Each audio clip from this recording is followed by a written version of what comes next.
Okay, great. Well, welcome everyone. I'm Natasha.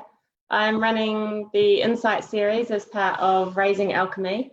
And just to recap, the purpose of this was a really strong calling to be able to do discussions with people that had either were and or mothers who are on their awakening process or parents on their awakening process with children, how they were parenting their children with their intuitive gifts or how they were seeing that parenting style, and also those that were awake at a young age. And I'm almost reluctant sometimes to say that word awake or awoke, because I think many of the children that are coming in now, especially, and some of the children now in their teens or even adults, young adults, probably don't associate with awoke because they're already in that state of awareness.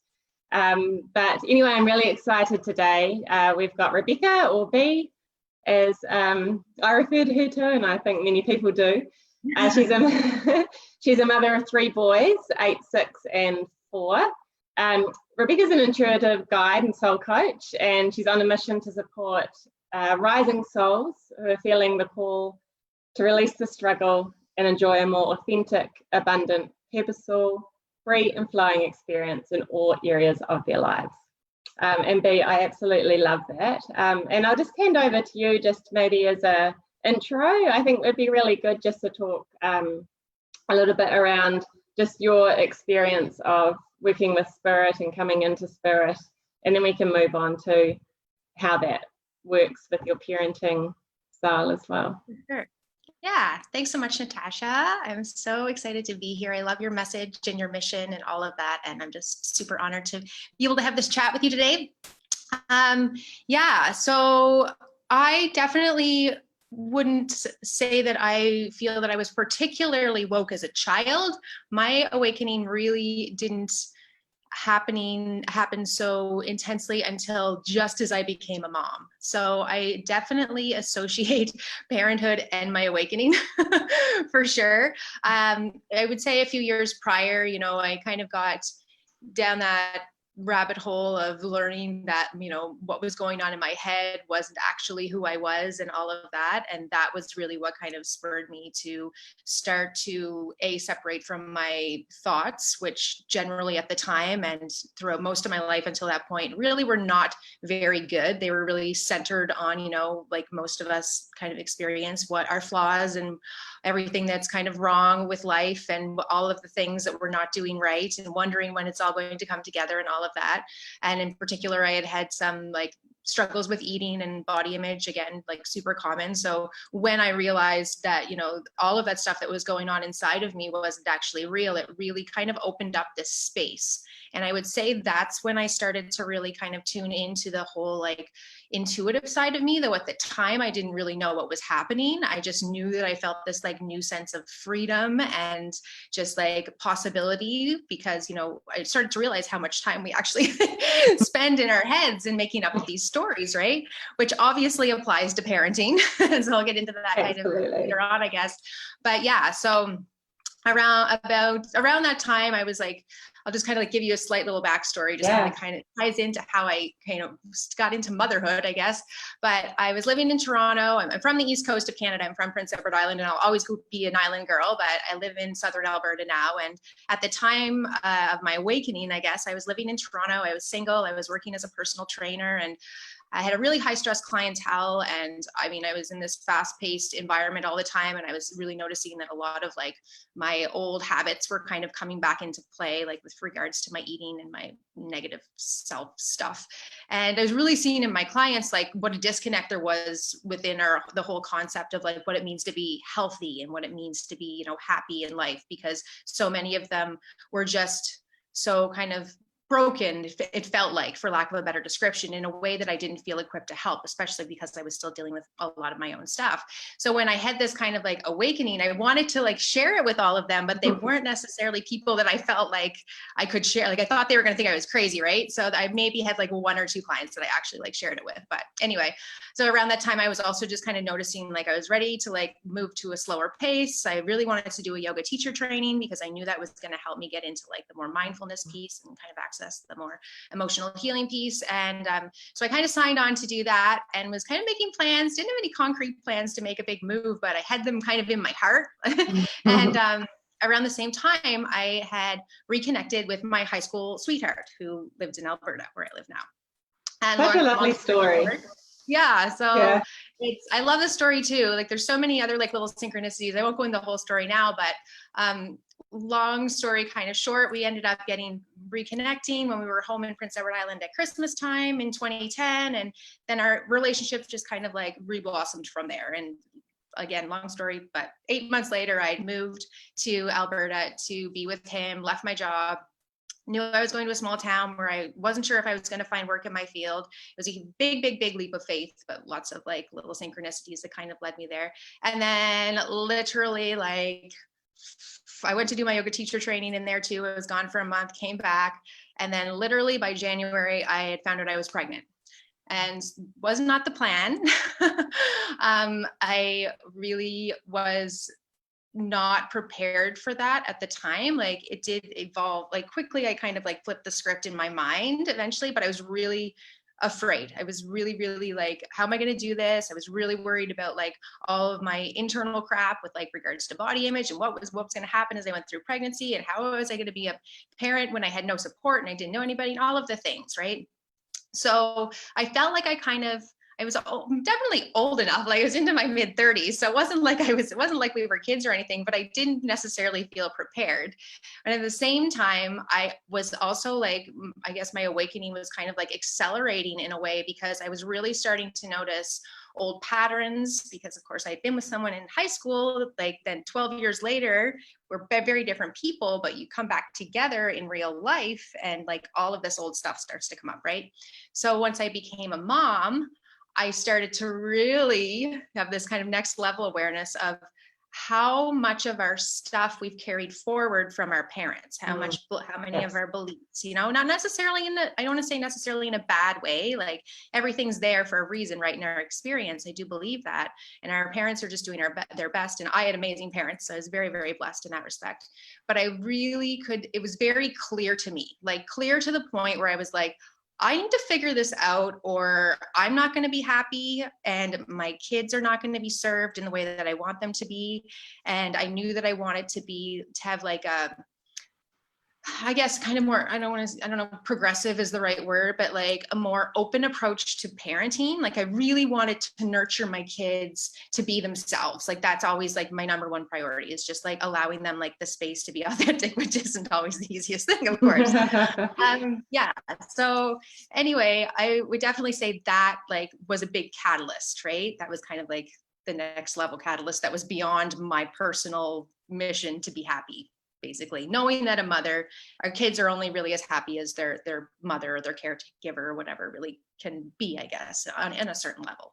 Yeah. Could you just that is a really good comment. It was actually one that I wrote down after it was one you mentioned when we just had a catch up the other day as well. You want to expand on that a little bit? And the other thing also is, I think it's a really important point that you've brought up around, the crap, I guess, that we bring through from our own childhood, and the mix with working with spirit and coming into that and realizing that often our children are mirrors or can trigger things that we also need to work on within ourselves. Do you want to speak a little bit of your experience with that? Yeah. So I don't know if I really realized the whole like mirror thing until my kids could talk. It's a big comment. Where you're like, they're also like, oh, they're so sweet, and like we're just trying to figure out how to communicate with them, and then they start talking and they start using, like And we all can, if we're parents, we can probably relate to this. They start using tones and like words and phrases and things that we're just like, ooh, I don't really like the sound of that. But and I think this is the most apparent thing about the apparent indicator of mirroring that I kind of started to pick up on, where I was just kind of like, yeah, so you got that from somewhere, but I'm the only person that can see all the things maybe, or something. So anyways, that was like my first kind of aha in that respect, where I was like, oh, okay. They're really picking up what I'm throwing down, for starters. And then is that they kind of got, well, I say they, because I had 1, 2, 3. So now I've got 3. And I every time I'm triggered by them now, I've kind of like, I might be like kind of jumping the gun a little bit here in what you're kind of asking, but I default to, what is this trying to show me? Because I have definitely on my journey of just kind of that introspection and really taking responsibility for my energy and what I'm putting out there and whatever, like trying to anyway, not always like doing the best job. I default to that. And so now it's like, it's easy to like have the thing mirrored back to you and then just like automatically turn away because it's not comfortable. So it's not always like, I'm like, oh, there's the thing. And I'm so enlightened that I totally get it. And now I'm doing all the mom things right. Like it's not like that at all. A lot of the time it's taken like consistently having the same kind of experience over and over again. And what I find is just like, it's practice, right? It's like, okay, I'm taking responsibility for this, but I'm not blaming myself. I'm not shaming myself. I'm not being like, oh, I'm such a bad mom because I did that thing, quote unquote, wrong, or I've like ruined my child in some way or something like that. Because I do feel like, I do believe that we all as souls came here to have our experience, and we chose our parents, and we made there's a lot of stuff in the contract there. I do believe that. And so when I feel like I'm messing up, I also bring myself back to that space where I'm like, hey, remember they chose this. Yeah. Like you're giving them what they need and they're giving you something back. But yeah, as they get older, like my oldest is 8 now. And I mean, they're all so different, and they have their like different like emotional stuff going on. I find the emotional stuff the hardest. I feel like that's the biggest mirror for me, because I do believe that like as the mother, like the kind of matriarch position or whatever in the household, if that's the structure, our vibration really does like hold the space. And I don't mean to say that like it's always about me and I'm going to make everybody else however they need to be. It's not really like that. But ultimately, like if everybody else is falling apart, I can fall apart, but I need to be the example of kind of like how to kind of pull it back together, rein it back in, and be like, okay, what is this experience trying to show me? And a lot of the time, almost all of the time, when I'm triggered by my children's emotions, it's my own inner child stuff that's coming up. And so that's where I kind of go back to, okay, well, my childhood, and these were the kind of like the beliefs and the expectations that were instilled on me as a child. And I could see, for example, where I was really like, I was the oldest of 5 kids, and my dad was a physician and my mom was a nurse before she stayed home with us. And I feel like there was a very like high expectation held in my household just in general. And I feel like, even to talk about it, I feel that energy. Like I feel that kind of like that perfectionism that kind of came out of that. And again, not to say that it was anybody's fault. It just was like, you know, my mom always kept a super clean house, and, you know, we had lots of opportunities to do lots of things. My dad was really sure, like just all the things that you kind of look at when you're looking at your parenting world, or I am looking at my parenting world. And I'm like, I'm bringing forward a lot of stuff that doesn't really work. It doesn't really work. Yeah. It doesn't work. It's a lot of beliefs. It's a lot of beliefs that don't really work. And for me, like just to kind of bring it back to the core of what it always seems to be for me, that most of the time is like, I'm not doing enough. I'm not enough. I'm not good enough. And then I see my oldest in particular, really a perfectionist, like gets very focused on tasks. We're very different, but there's so many similarities where he's so hard on himself. And especially lately, I find myself being like so sensitive to that because I just like think of myself and like all of the kind of like pain and struggle that I feel like I went through. And we just want to save our kids from whatever it is, but we can't. We can't. Yeah. So my thing is always now just like, how can I help them guide themselves? Like, how can I help them self-regulate, understand why they're feeling the way they are, understand that it's okay to feel their feelings, and like, all of that. So I don't know if that kind of covers. Yeah, that covered just so much. There were so many amazing things in there. And I think too, part of it is the we can't save our children, and as mothers, we're so nurturing and we want to be able to, wrap them up in cotton wool sometimes as well as have that experience. And, I really find there are some gems in what you said from my experience with my daughter, and I only have the one. So I can only, I can't relate to having three boys. But, as you were talking, it was the repetitive triggers, I guess, that make, or it still makes me now kind of sit back and go, okay, it's happening again. Why am I feeling triggered? And as you move through the process and you start incorporating this into the parenting, I am, as you are, I'm sure, it gets easier and better each time in the sense of not reacting and be able to step back and realizing, what is this showing me? What is it? Because actually, often it's not about what they're doing or saying, it's what is the trigger within me and why is that triggering me? And in fact, and often it's not even related, it's just that something they're doing is triggering that, and it's coming up. And for me, it's more around not reacting and being able to walk away if I need to, and taking that breath, and sometimes even sitting down and in that moment and going, what is this? Like, why am I feeling, or what is this emotion that's coming up, or why is this so triggering for me? And sometimes I find it can go back to like this lifetime where, sleep deprivation and that tenseness of, is the baby going to wake up, or that, and even in that is coming back to, well, why did I feel like that? Because I wanted time to myself, and that time was stripped away for a few years at the start, and it's the snowball, but it's almost the snowball in reverse. People talk about the onion. I don't like, the onions, because the onion itself is, and that's why originally I was kind of focused on artichokes, because, in the middle of the artichoke is a heart, and you move those, take those layers away, and you end up with the heart of the artichoke. So that's better than the onion. But I really really resonate with that, and it's always a work in progress. And I think, I get really caught up in this perfectionist parenting, and I'm a perfectionist in myself, and mum guilt, because I feel like I'm going to do some damage. But, like, we really come from such a strong place of love, and, kids are pretty resilient as well. And as you say, they're here for their experience that they've chosen as well. Right. And so they're experiencing is what, they need to experience, right?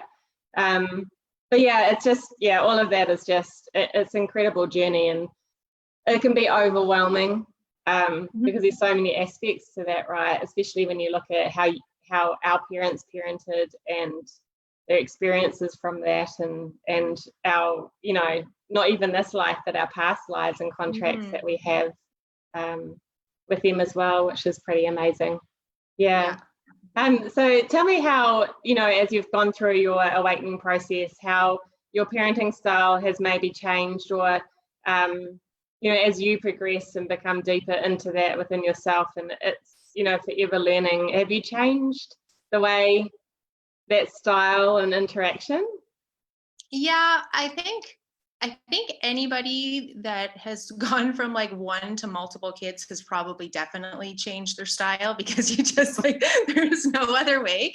And it's interesting, because I kind of mentioned how my oldest, and he's just like so brilliant and bright. It's just like so amazing. But again, like, how I feel kind of pain when I see him like wanting to get everything so right.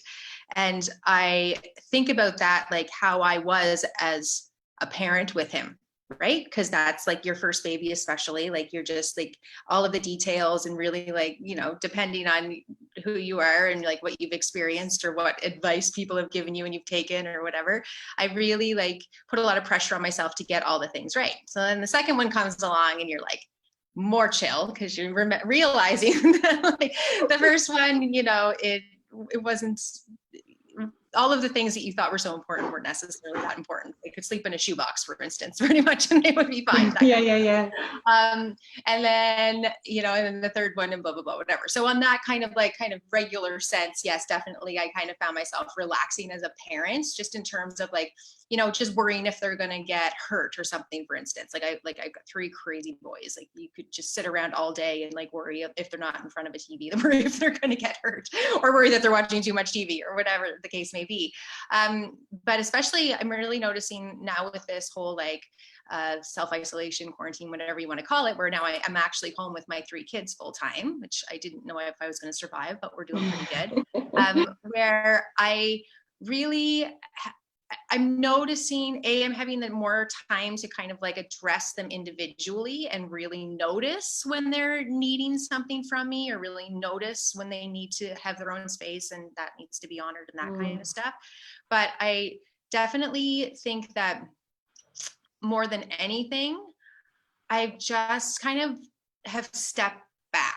Like, I don't know if my husband would say that I've stepped back, because still I can like, you know, really lean in and try and micromanage things, but I feel much more spacious in how I parent, in terms of like, if they're having this emotional, you know, fallout thing, whatever's happening, my words are I'm losing my words, but if they're having a huge emotional thing where that you spoke to it earlier, where you're like, okay, the more that I experience it and witness it and just step back from it, kind of the easier it gets to kind of just give them the space that they need to move through it, and to give me the space to be like, why is this triggering me? Okay, that aside, how can I be supportive? And I'm finding that I can be much more compassionate and supportive, less much less reactive. And to, you know, don't for a second think that because I say that I woke up when I had my first baby that I'm not reactive, because I am extremely reactive. Yeah. I had started like realizing I had a lot of trauma that I hadn't processed, like lots. And once I started kind of looking at it, lots of stuff was coming up, and I highly triggered, like super triggered by noise and chaos. Like, can you imagine? Here you go, have 3 boys and you're super triggered, like my senses just so overwhelmed sometimes. And I'm like, most of us, we probably didn't grow up with maybe a mother figure that was told that she could take the time for self-care, or how important it was to have something for yourself and make that space for yourself and whatever. So I think that's really important to understand when we are like struggling with our own self-care and struggling to make the space. Aside of the fact that there's just not a lot to start with, we have a lot of guilt around it, whether it's conscious or not. And so really being aware of letting that, it also just remind me that like, yeah, they need their space, but I also need my space. Yeah. Like, I don't have the emotional capacity to support them the way they need if I don't have my space. Yeah. That gets it's a really, you know, like that was one of the questions I was going to bring up for you, is that whole self-care. And often, you know, I'm guilty of as well, as putting the needs of my daughter before myself. And it's, you know, I relate and often refer to it as, it's just like, you need to put your own mask on before you can help someone else, you know, and it's really, really important. And I still aren't there 100% sometimes, but I'm definitely working on it. And I'm aware of it, you know, aware that when I'm getting grumpy and a bit more irritable and a bit more triggered, and I'm losing my patience a bit more, that actually it's not necessarily around what my daughter's doing. It's more around the fact that I haven't taken that time for me. For sure. She's not doing anything different, you know. And most of the time that, you know, they're just in play and you know, that it's just they're in their world and they're perfectly happy and they have no idea that they're pushing some buttons, you know. So I think that's really, really important, especially for, you know, mums. And, you know, in the earlier years, you know, a lot of that went out the window for me. You know, especially you juggling, you know, I can imagine with 3 as well, right? Like, where do you find the time to do that? I just can't hide. You find me. I'm mostly just a little one.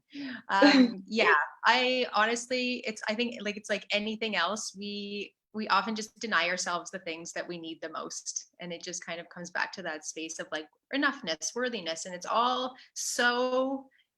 At its core, it's also deeply programmed. Not that it can't be unlearned, but I think that it's really important to offer ourselves, like, I know it's been a big deal for me to just offer myself the compassion of just like, hey, you know what? Because it's, you can not do the things for you, knowing that it's going to help you. And then you're feeling guilty, not just about doing the thing, but then not about not doing the thing. Yeah.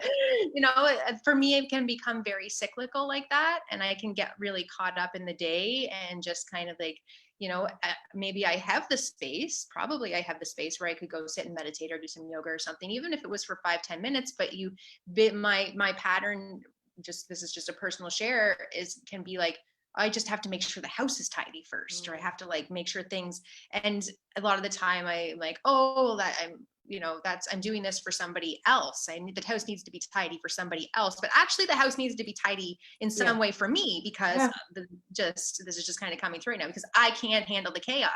So I guess the point with that is that it's really easy for us to kind of deflect, like just kind of piggybacking on what you said, deflect onto other people in our household or in our situations in our lives where, we can't take time for ourselves because this and this have to get done first. But that's our choice. Like that is a standard that we hold ourselves to for whatever reason it is. And so I really like, it's just kind of wrapping back around to like how we pick this stuff up going forward. Like it can come through into our current parenting situation in any way, but for me, like that is one thing I noticed is growing up in a household, and it's interesting where like my mom was always like trying to keep the house clean with 5 kids. Like what the heck? What? I can only imagine like the extra stress. And one thing that she's always said to me is if I could go back and do it again, is I wouldn't worry about that stuff so much, right? I would have let the house be messy. I would have just not worried about keeping things so perfect. But I think sometimes I know for myself, I've found like a lot of awareness coming to the fact that I'm trying to prove something. Like I'm trying to prove that I'm enough as a mom, that I'm, especially as a stay-at-home mom, right? That's been kind of like offered the space to do this work and at my own pace and not have to worry about it too much, where I put a lot of pressure on myself to like, get it right. Like my house should be tidy. We should be eating better. We should be playing outside. I should have more control over the situation. No, that's it, the control. Because that, for me personally, the cleaning and exactly right. And often I feel like it's a self-sabotage of self-care. And I'm at the moment, I'm really aware of why do we do this? And for me, it's exactly that. Like, I'm a bit of a clean freak, I can admit that. And, I like things in their place. I don't mind if there's, toys or whatever. But, when I have a window of opportunity, it's almost like I'm using it as a procrastination to self-care. Why am I doing that? I know. And what's the reluctance to take time for myself? And of course I do. There's times where I do, and I'm getting better. I'm definitely getting better at it. And it's something that I really want to promote as part of raising Alchemy as well as self-care. But there's always, like with anything, yours is one thing, mine is another, but we put these blocks on for something that makes us feel amazing. It promotes our wellness. It allows us to relate to the people in our lives and our children so much better, yet we resist it. It's crazy. Yeah, it is crazy. And I really do just believe it's like just purely conditioning. Like I always get into like the really kind of tougher stuff with myself and people, I always just kind of come back and remind myself, like, it's just energy, right? Yeah. Just, and you're talking alchemy, like it's just energy. So if we're like aware of the energy and we're kind of aware of its source, and we can like start to transmute and transform that, right? Yeah. But I totally feel you, because there's so many times where I'm like literally like walking in circles in my house, like randomly picking things up and like moving from one task to another, not being productive at all. And I'm like, if you just went and sat down for 5 minutes and just grounded and breathed, and like you, I'm getting much better at this, but then you would be able to move on with your day and like feel much more fluid, and things would just flow so much better. Yeah. And so it's just That's like incredible. A muscle that we need to flex, right? For me, it's I've noticed, like, when my daughter was younger, for me, that cleaning and that organization allowed me to feel in control.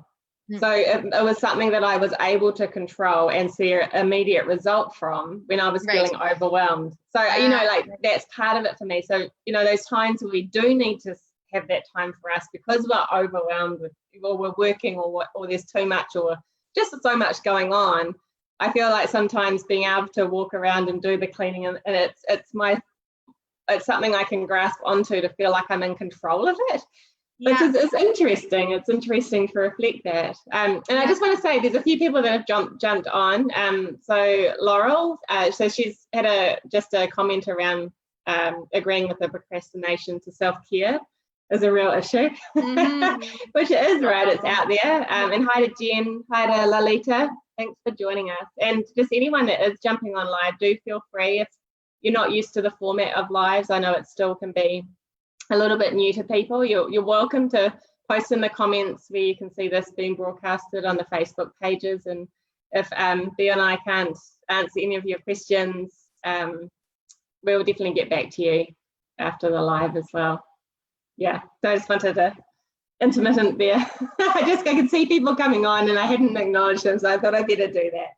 And you touched a little bit on the generational changes, and it's not something that I've specifically delved into myself, but I do have an awareness and I do have an appreciation for the work that we do on our own path of awakening, and our discoveries and the healing we do. We're healing with those old contracts or those beliefs that we hold on to, or the anything as simple as that mum guilt. As we work through that distortion and the information that's coming up for us to resolve, that is such a powerful tool in the sense that it resolves it sometimes for our children, generationally for our families, changes within families. You can see changes in your own siblings, parents. Do you have a comments around that or experiences with that, or just? I just have I've really noticed two things kind of in both directions. And I mean, sometimes things happen and you get guidance and you're kind of like, is that right? do you ever that happen? You're like, is that right? Or is my mind just making that up? But there's just a couple of things. So first of all, I have received lots of guidance when I'm kind of doing, clearing work, that I am clearing for both my children and my parents. And I have noticed over the last few years shifts in my mother's kind of demeanor and attitude around things that align with that as truth. I don't want to be like, oh, it's me. But when I tune in, to do some of it. They're like, yeah, that's true. It's relevant.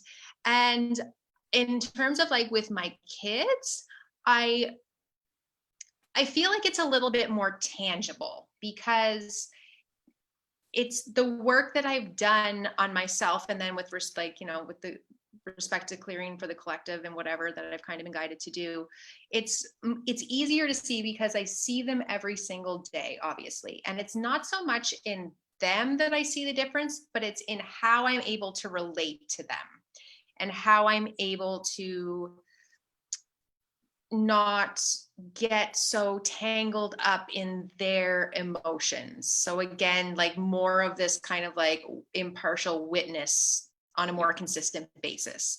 So, there's been some interesting, I don't even know if I should say this, but we're not going to go down this rabbit hole, but there's been some interesting guidance that I've received around viruses in our children and collectively how that is part of this clearing and upgrading process. And that's obviously a whole nother discussion. But my oldest did have an interesting experience with a virus where it was just a flu virus that he had, and then it ended up going into his legs about a week later or whatever. And I just got this really, really clear message that that particular virus and the way it manifested in his body absolutely had to do with some clearing that he was going through along those ancestral lines as you're kind of like Sure. inquiring about. So for like, and that's why I say, so this is the guidance that I got. And a lot of people would listen to that and be like, that sounds crazy. Like, no, but this was a very like clear message that I received. And so, you know, my kind of like place in that as the generation in between is not like, you know, there's no, you get really wrapped up, ego could get really wrapped up in that and be like, oh, I did this or I did that, whatever. And because I'm like, so like not attached to any of that, it's kind of hard to explain. Like it's kind of hard to put into words. Is this making sense what I'm saying? Absolutely. Yeah, it's making sense to me. Yeah. And even like some, you know, like minor health stuff that my parents have gone through like lately and whatnot, like viral stuff. It's the same kind of thing where I'll get, you know, I won't speak to it because it's kind of their stuff, but the same kind of message where there's a real relevance in when we have to get these like quote unquote illnesses, that there is a relation there. And I'm not the authority to speak on that. This is just like kind of what I get coming through a lot of the time. But yeah, I definitely noticed it, but it's very subtle. Like, it's not like all of a sudden one of my kids wakes up one day and he's a completely different person, or he's like not emotional anymore, or totally listens or anything like that. But it is definitely just very subtle in terms of like the energy between us, and how I feel like not only I'm able to relate to them, but they're able to feel more comfortable in relating to me, and just like not so judged by me. Because I think it's really easy for our kids to feel like we're constantly judging them and telling them what to do. And they're still, I have to always be like, they're still people. Like, how would I feel if all day long, and that's where the mirror comes from, especially for my he's so bossy with me. He's always telling me what to do and never like using his manners. And I'm like, right. So I yell at you guys all day long to do all of your things that I want you to do right now. And when you don't do it right now, I like ask you a million times in a row. So why is this little person standing there like shouting at me my name, like not even pausing for 2 seconds in between that he needs a snack? Because he learned it from me.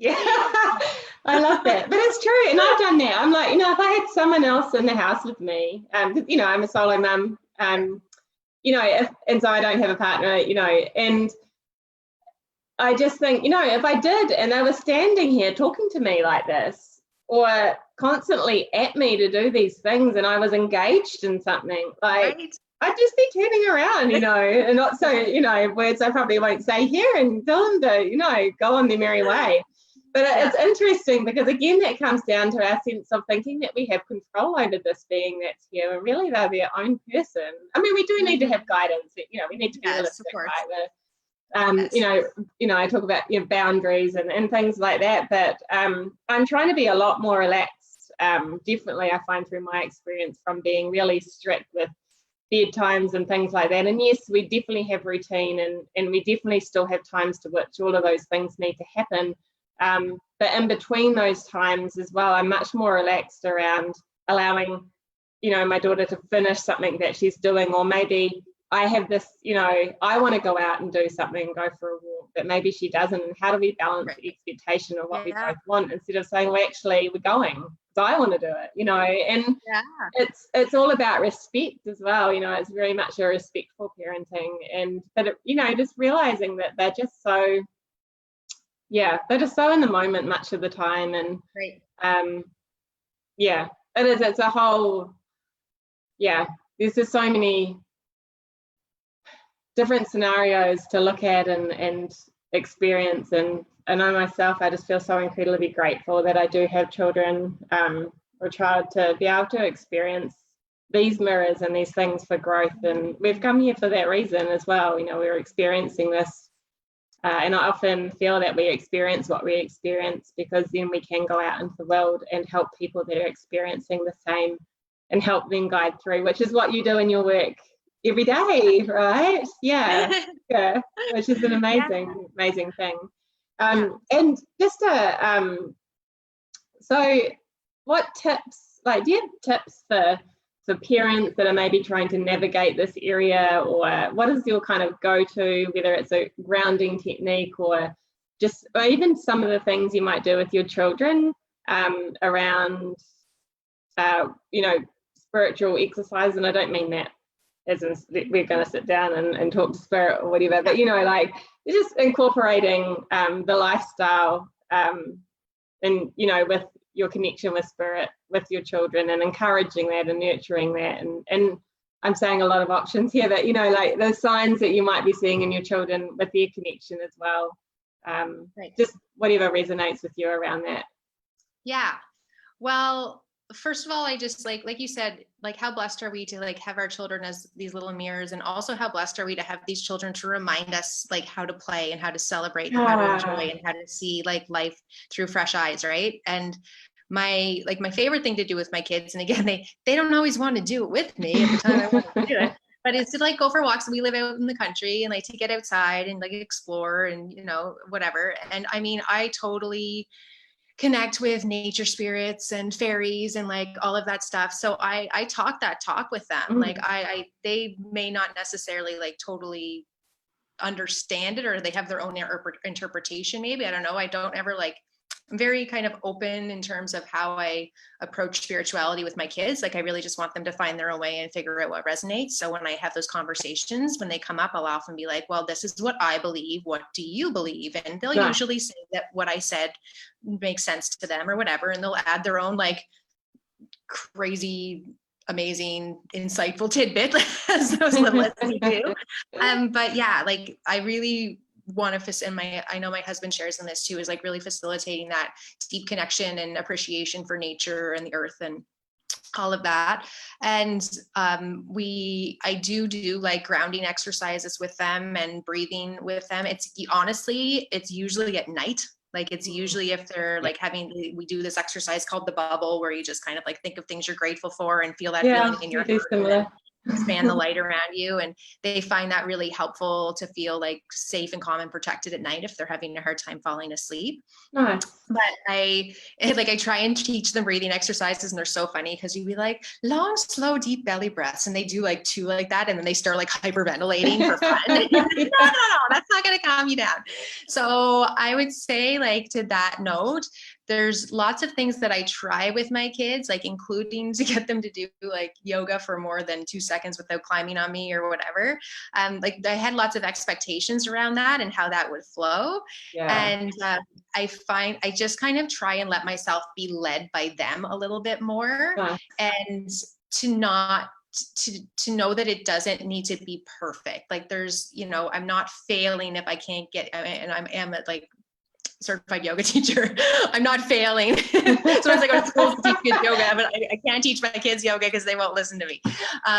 So like just to remind myself that, you know, first of all, it takes a village. There's lots of people helping me with all those things, but like they are here to lead us just as much as we are here to lead them. Absolutely. And that has been like the thing that I have to keep coming back to, because it's, again, so easy to want to control things or feel like we are responsible for everything, and we kind of are sometimes, but yeah, just like also hands-on healing, like, you know, as Reiki, I guess, but obviously I'm not taking them to a Reiki certification at this stage, but I do believe that like we do all come into the world with these natural healing abilities. And then if we can just like kind of ingrain that, like even the visualization of it into them when they're, at least ingrain it, but like share that with them when they're younger, if it resonates, great. That my kids do get that. And so, you know, if they're having like something hurts at night, or a lot of the time my oldest, he'll get a bit of an earache sometimes in the evening, and I'll just be like, okay, well, you know, ground yourself and connect to the light and let it flow through you. And I'll explain how the energy flows through his body, and he puts his hands wherever. And like, it's not, you know, it's so interesting to me because I think if everybody, and again, if you're watching this and you're like, I don't really resonate with energy healing or Reiki or anything, that's fine. Ignore this part.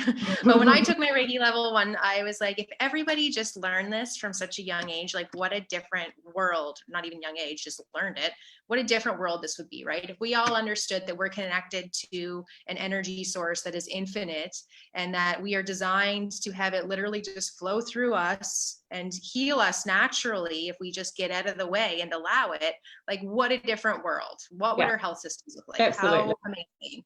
So if I can just teach that to my kids, just my 3 little kids, you know, I'd really like to be teaching it in schools and stuff eventually, or having it become, I just can see there's so many things that could easily become a simple part of curriculum that could really, really support that. And I see it happening in the schools, like my kids' school, they incorporate lots of mindfulness stuff and lots of amazing things. They have such like gratitude and hope for the future. And so just like being a little bit more playful with the idea. Like, I think so too. And that self-sourcing is really important, like teaching them that they have the ability to connect to that energy within themselves, however they choose to do that. You know, I've never done any Reiki certification or anything like that. I've had the treatment, which I've loved with myself, but my go-to is just really is trees and nature. So I will, if I've got a bad back, lean against a tree and connect to the energy, and it's incredible, you know. And that has always kind of been my go-to, is the tree energy. And you know, I'm still learning, and I will be the first to admit this as a personal share. Like, I still feel awkward hugging a tree when there's people around, walking on the path coming past me, and I'm always kind of don't quite go in deep enough unless I know I'm in a little safe bubble, and that's my ego coming up and going, geez, people are going to think you're weird. But I'm really fortunate in the house that I moved to at Christmas. And I've come from a house that didn't have a garden, which I really, really struggled with. I was in the house for 5 years, and I spent a lot of time doing walks to try and make up for the fact I couldn't kind of just walk out. And you know, we're in a city, and it was just now I'm in a place where we have a garden and grass, and which I just am so incredibly grateful for. Like, I was just literally smiling when I was mowing the lawns yesterday, because I could could smell the grass and the, you know, like little things that I'd missed. But it's really made me appreciate it, even though I've been a big nature person. But I'm rambling a little bit, but yeah, outside the doors, there's some trees which I can hug, and I've scoped that no one can see me when I do it.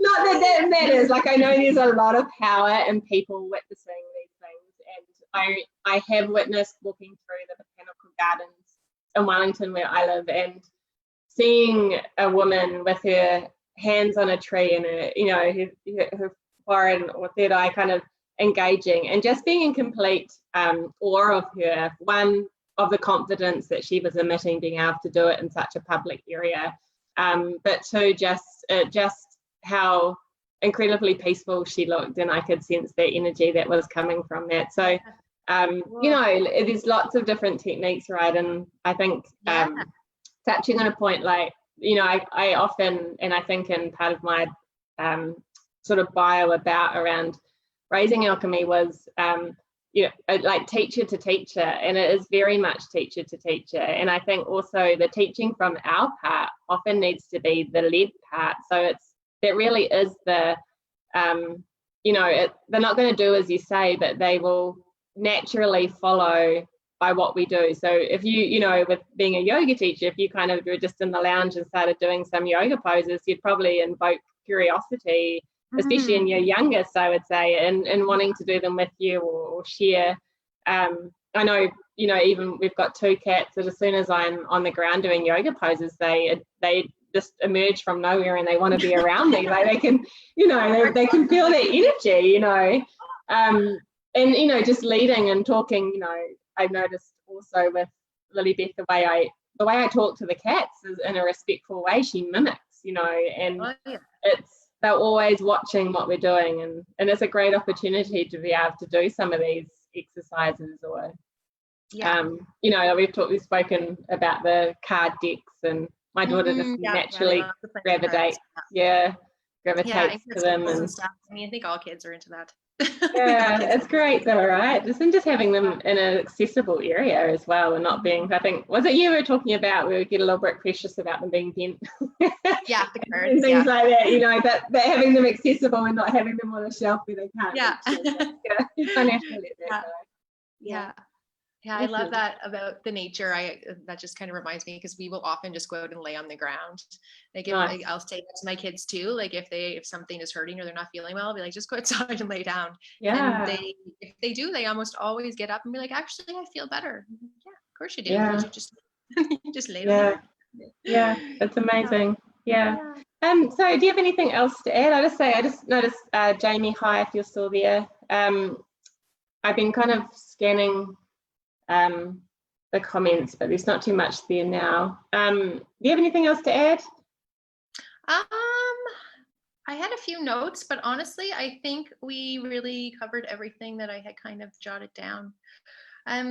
Yeah, I think that for me personally, it's so much easier for me to let them kind of like do their thing again, like to a point with our guidance or whatever, to honor their, what I call like nurturing their true nature, when I am like genuinely nurturing my own. So, in terms of, for example, purpose beyond being a mom, like doing this kind of stuff and kind of the work that I do, was a little bit of a, I don't want to say a bone of contention. It was just kind of like there had a weird energy around it for a long time, because I was really like feeling like I was somehow taking away from my family if I was doing something for myself. And I mean, it's the same thing as with the self-care, whatever. I consider this self-care. Like I consider showing up and doing something that I'm deeply called to do that is not necessarily related to taking care of my kids per se. I consider that self-care. And that's a big part of the work that I do find myself doing with people, is just really allowing ourselves to like give ourselves that permission to do these things, like these conversations, to follow through on whatever it is that we're kind of being called to do. Because in my personal experience, when I squash that, when I'm not paying attention to that, when I'm not letting that flow happen, it's like there's an energy jam. And that's where I start, another place where I start to get really, really triggered in my parenting experience, because it just feels like, it feels like the walls are kind of closing on you, like you don't have the space, but ultimately it's just a lack of energy flow. It's just that there's like an inspiration, there's something coming through me that wants to be shared. And if I'm not doing that, then my parenting feels like impossible.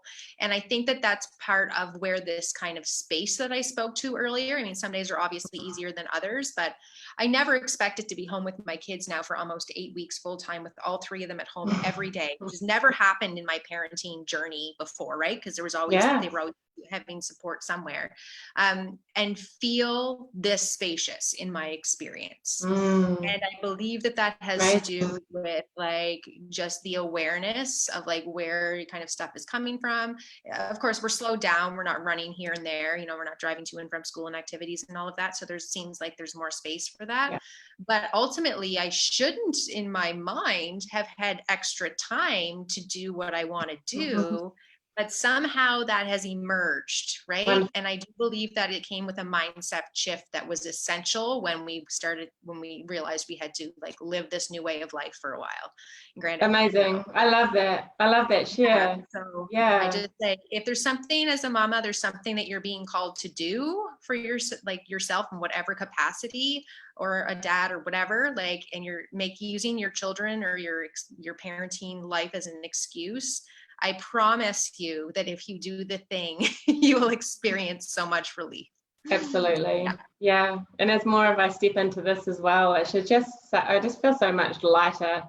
And you're right around that inspiration block, and we'll go off completely another tangent, and we won't talk about it here, but just, feeling those blocks in the body as well is a really big signal, right, to something that you need to shift or do. And I find a lot of those have been recently around me stepping forward into the work that I feel so passionately about, and this is one of them, and it's just made such a difference. It really does. We can just be in so much resistance to things that are so good for us. Hey Rebecca, so just tell us a little bit about your offerings, your pages, your groups. We'll post the links as well, but anything that's coming up for you that people might like to join in on. I know you've just opened a new group. Do you want to speak a little bit about your work and your offerings? Yeah, thanks. So I did just open a new group. It was funny, I had a group for a long time and it just was like not vibing with it. And I was like, going to just shut down Facebook groups entirely. And then this is where, you get that divine guidance and you're like, no, open a brand new group. So I did. It's Enlighten Up Revolution. And that's my Facebook community. I'm on Instagram as Simply Be Lifestyle. If you're an Instagram person, I share quite a bit in my stories there as well. And I do have a self-paced online offering called Enlighten Up 2.0 that's highly inspired by my parenting and partnering journey. It has all to do with like really getting to the core of your triggers and really healing and releasing those and stepping into your passion and purpose and igniting your intuition and all of that good stuff. So that's a self-paced program. And you can always contact me if you want more information on that. So you can throw the link up as well. Yeah. And what else? Oh, and one-on-one. I do one-on-one coaching, one-on-one single session offerings, that kind of stuff. I have all that as well. So that information is all available like on my personal profile and within the Enlighten Up Revolution group.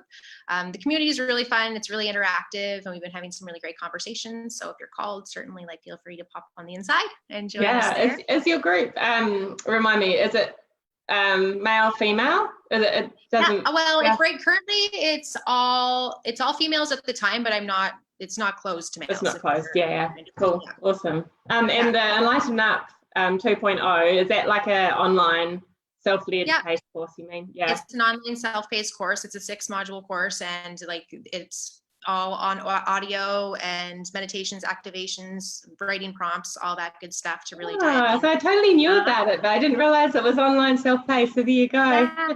Well, it opened awesome. Originally, the first round ran originally as like a group mentorship, and so now that's through, and so now it's offered as a self-paced program. So there's awesome. A really good deal on it right now. It's almost 50% off right now until the end of May. So it's awesome. For even like the original price for the program. I'm so passionate about this program because it's like everything that has served me so well on my journey over a decade kind of wrapped up in this nice little package. So wow, amazing.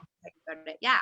Thanks. That's awesome. Yeah, it's great. Well, thank you so much. I've so enjoyed this chat. And, every time I speak with yourself or other people around this, I just pick up so much more for my toolkit and things that I remember that I haven't been using, or things that I haven't used, or things that I can try, or just, it's just so nice to be able to share this information. And there's I love doing these so much. Like there's such an energy, like through this whole conversation, I'd think self-care, and then you would mention self-care. There's this coherent resonance of energy as we do this, which I absolutely love. So, totally. Thank you so much. Awesome. Thank you. Have a good rest of your afternoon. Yeah, it is. Yeah. All right. Okay, thanks. Bye.